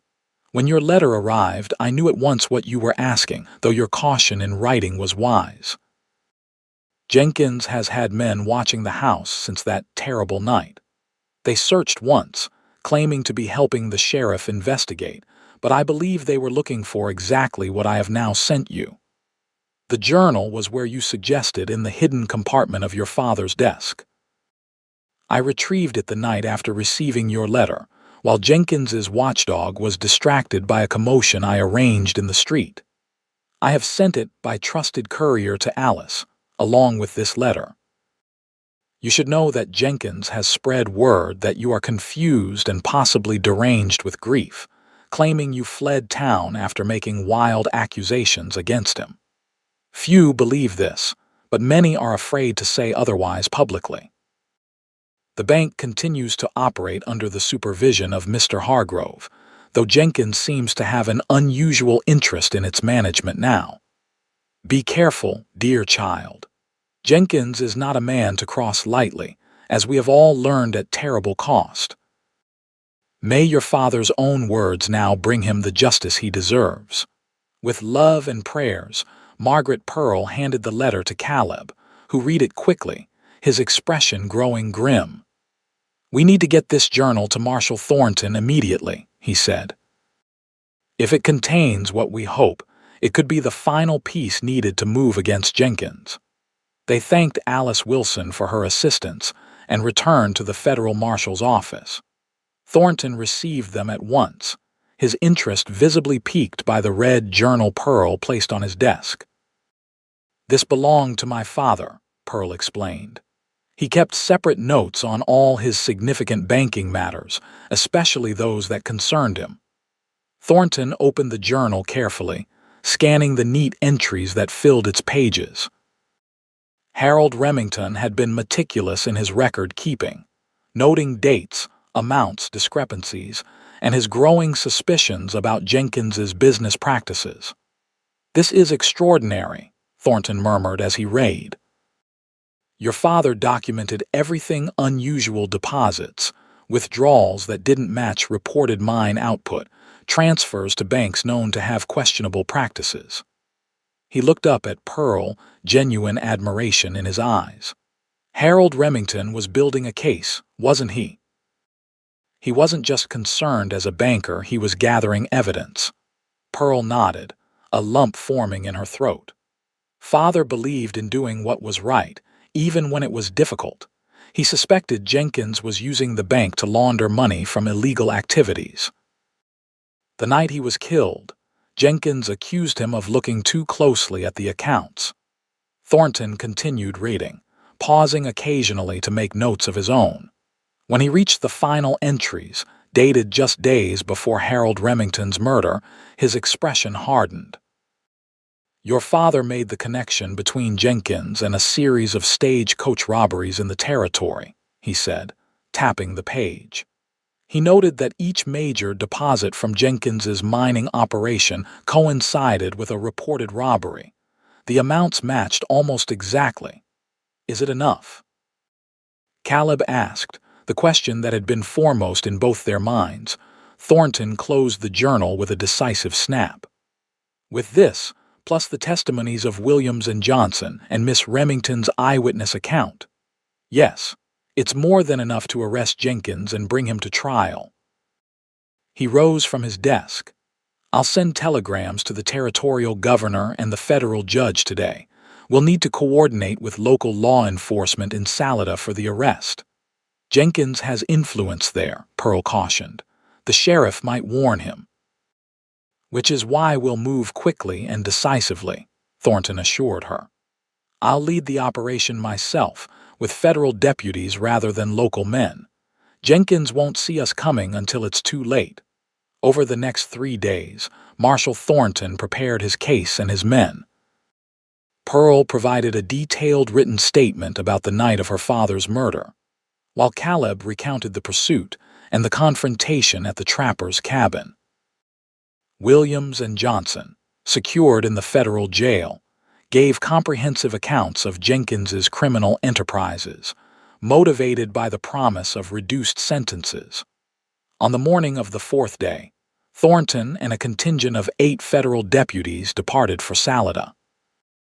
Pearl and Caleb remained in Denver, advised by the marshal to stay safely away until Jenkins was in custody. The waiting was agonizing. Hours stretched into a day, then 2, with no word from Salida. Pearl alternated between hope and despair, imagining all manner of scenarios: Jenkins escaping before the marshal arrived, a shootout resulting in lost evidence or witnesses, corruption extending higher than they had anticipated. Caleb was her anchor during this time of uncertainty. His steady presence and quiet confidence helped Pearl maintain her own resolve. They spent the waiting days exploring Denver together, always vigilant, but allowing themselves brief moments of normalcy: meals in small cafes, walks along the growing city streets, quiet conversations that increasingly turned to possibilities for the future. "If Jenkins is convicted," Pearl mused during one such conversation, "the bank will likely pass to me as father's heir. I could sell it, perhaps." "Is that what you want?" Caleb asked, attentive as always to her underlying feelings rather than just her words. Pearl considered the question carefully. "I don't know. Banking was father's passion, not mine, but it feels wrong somehow to simply walk away from what he built." "You could hire managers to run it," Caleb suggested. "Maintain ownership without being tied to Salida." The idea appealed to Pearl. "That would allow me to honor father's legacy while still building my own life." She glanced at Caleb, courage gathering for the question she had been considering. "What about you? What would you want if we truly considered a future together?" Caleb was silent for a long moment, his expression thoughtful. "I've saved most of my wages over the years," he finally said. "Not enough to buy a proper ranch, but perhaps enough for a small parcel of land, some cattle, a modest house." His eyes met hers, vulnerable yet hopeful. It could grow in time. The simple vision he painted touched Pearl deeply, not because of its grandeur, but because of its honesty. This was a man who dreamed within his means, who would build something solid and lasting rather than chase illusory fortunes. "I think," she said softly, "that sounds like a wonderful beginning." On the morning of the third day after Thornton's departure, a telegram arrived at Mrs. Hollister's boarding house. The landlady brought it to Pearl's room, where she and Caleb had been sharing a quiet breakfast. Pearl opened it with trembling fingers, then read aloud. "Jenkins arrested, stop evidence secured, stop return to Salida, now safe, stop trial set for next month, stop." Thornton relief washed through Pearl like a physical force, leaving her light-headed. "They did it," she whispered. "It's over." Caleb's smile was as bright as she had ever seen it. "Justice for your father at last." They departed for Salida the following day, traveling by stagecoach through the same wilderness they had recently traversed on horseback under such different circumstances. The journey seemed almost luxuriously easy by comparison, though Pearl found herself missing the quiet intimacy of their time at the trapper's cabin. Salida appeared unchanged as the stagecoach rolled down its main street, the same wooden buildings, the same dusty thoroughfare, the same mountains rising majestically in the background. Yet Pearl viewed it with new eyes, seeing both the familiar community she had known all her life and the darker undercurrents that had been hidden from her until her father's murder. Their arrival caused a sensation. Word spread quickly that Harold Remington's daughter had returned, accompanied by the ranch hand who had helped her escape Jenkins's assassins. By the time they reached the Remington house, a small crowd had gathered, watching with undisguised curiosity. Margaret Wilson met them at the door, tears streaming down her weathered cheeks as she embraced Pearl. "Oh, my dear girl," she said, her voice choked with emotion. "I feared I might never see you again." "It's good to be home," Pearl replied, surprised to find she meant it despite everything that had happened. "Thank you for finding Father's journal.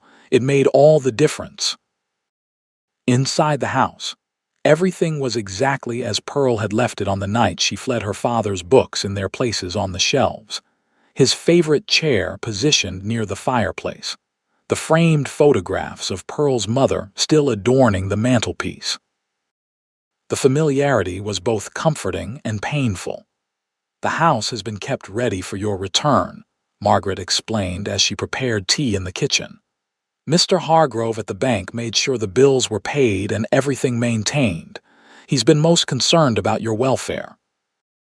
Over the next days, Pearl reintegrated into Salida society, though she found her perspective irrevocably altered by her experiences.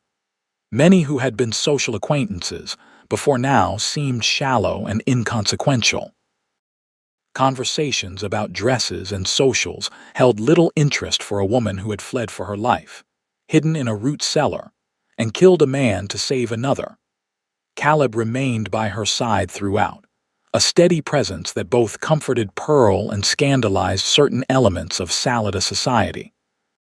A banker's daughter openly associating with a ranch hand was unconventional, to say the least. But Pearl found she cared little for convention now. Marshal Thornton visited before returning to Denver, updating them on the case against Jenkins. "He's being held in the territorial prison in Denver," Thornton informed them. "The evidence is overwhelming: your father's journal, the testimonies, financial records seized from his home and offices. He'll hang for murder and spend the rest of his days in prison for the other crimes." "And his men?" Caleb asked. "Those we could identify are being rounded up.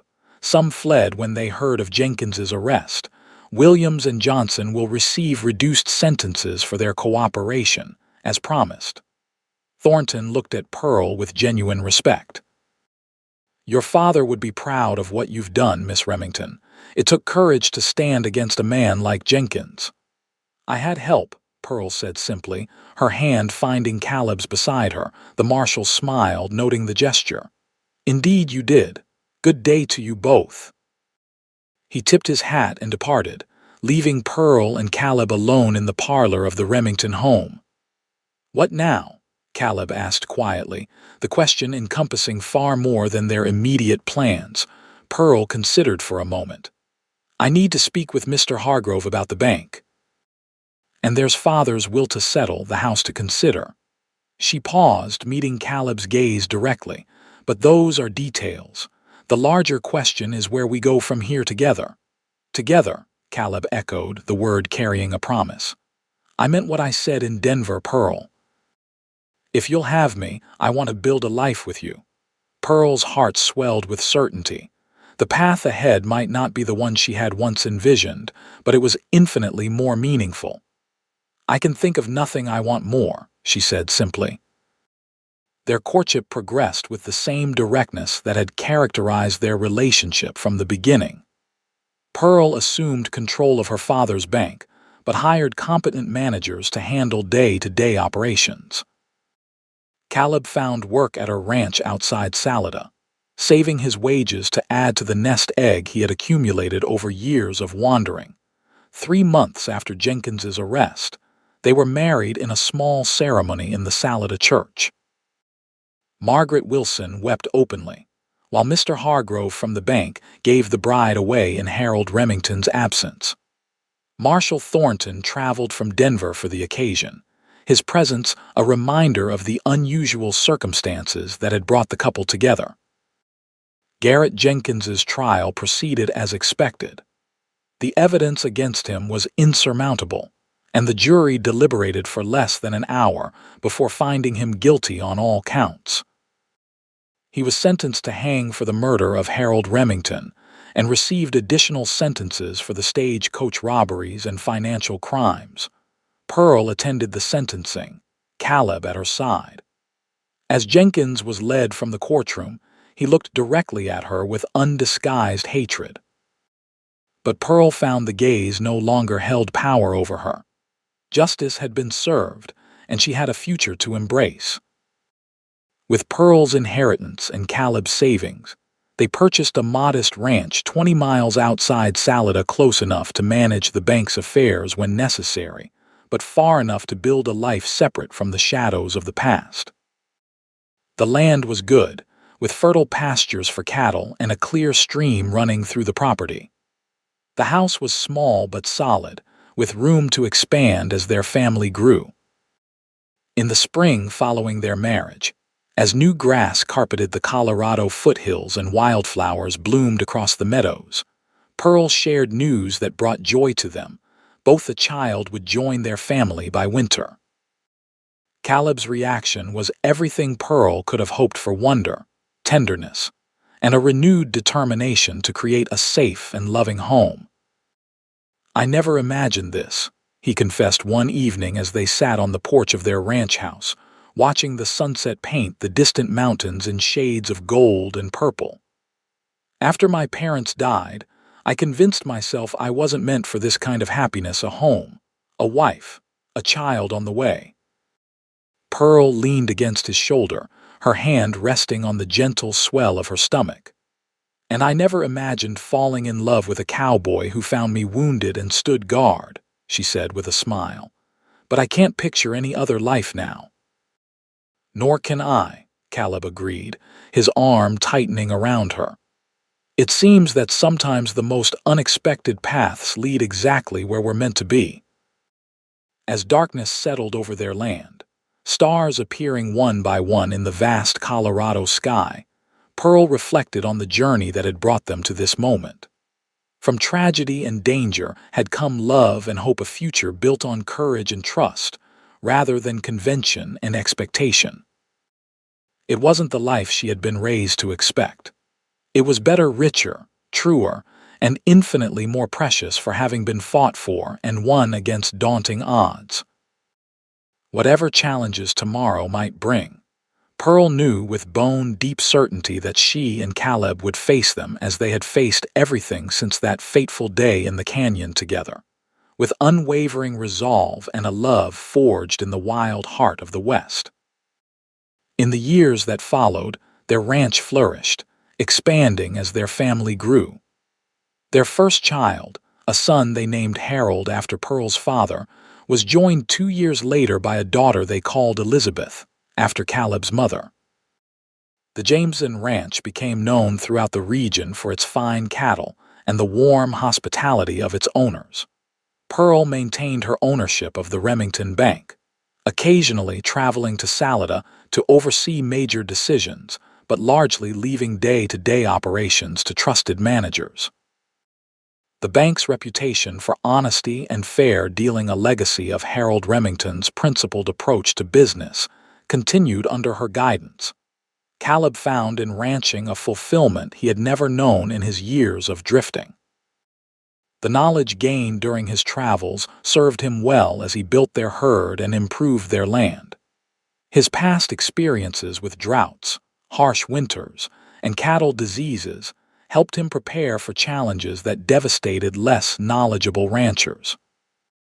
Their home grew along with their family and prosperity: additional rooms, a larger kitchen, a covered porch that wrapped around the house where they could sit on summer evenings and watch their children play in the yard. Yet they maintained the simple, honest approach to life that had characterized their relationship from the beginning.